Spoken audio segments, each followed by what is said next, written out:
بسم اللہ الرحمن الرحیم۔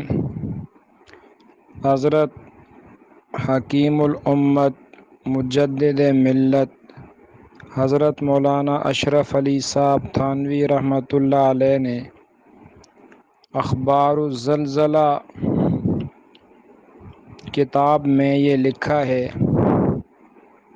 زلزلہ یا کوئی آفت یہ آزمائش بھی ہوتی ہے اور اللہ کا عذاب بھی ہوتا ہے۔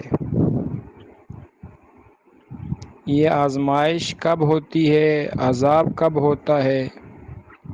تو حضرت والا نے ارشاد فرمایا، اگر ان آفتوں کے آنے کے بعد انسان اللہ کی طرف متوجہ ہو جائے،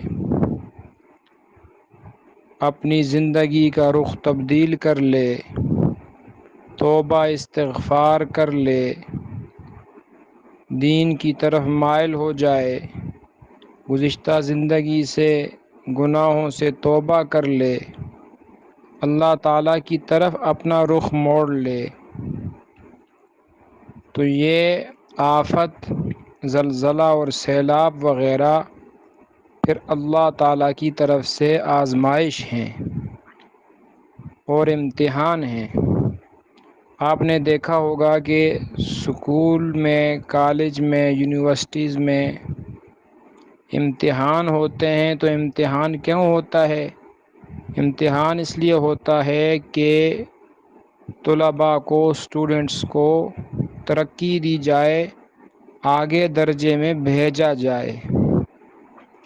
جو بچے محنت کرتے ہیں ان کی ترقی ہو جاتی ہے، جو محنت نہیں کرتے وہ ناکام ہو جاتے ہیں، فیل ہو جاتے ہیں۔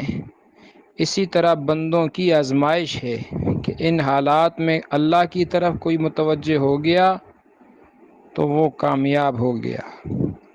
فرمایا، یا یہ آفتیں، یہ سیلاب اور زلزلے وغیرہ عذاب ہوتے ہیں، اگر ان کے آنے کے بعد بندوں کا رخ پھر بھی اللہ کی طرف نہ ہو، پھر بھی لوگ توبہ نہ کریں، پھر بھی استغفار نہ کریں، پھر بھی نماز نہ پڑھیں، اور پھر بھی ظلم نہ چھوڑیں، رشوت نہ چھوڑیں، سود کی لعنت سے نہ بچیں، گناہوں میں اسی طرح مبتلا ہوں، تو حضرت والا نے فرمایا پھر یہ آفتیں اللہ کا عذاب ہوا کرتی ہیں۔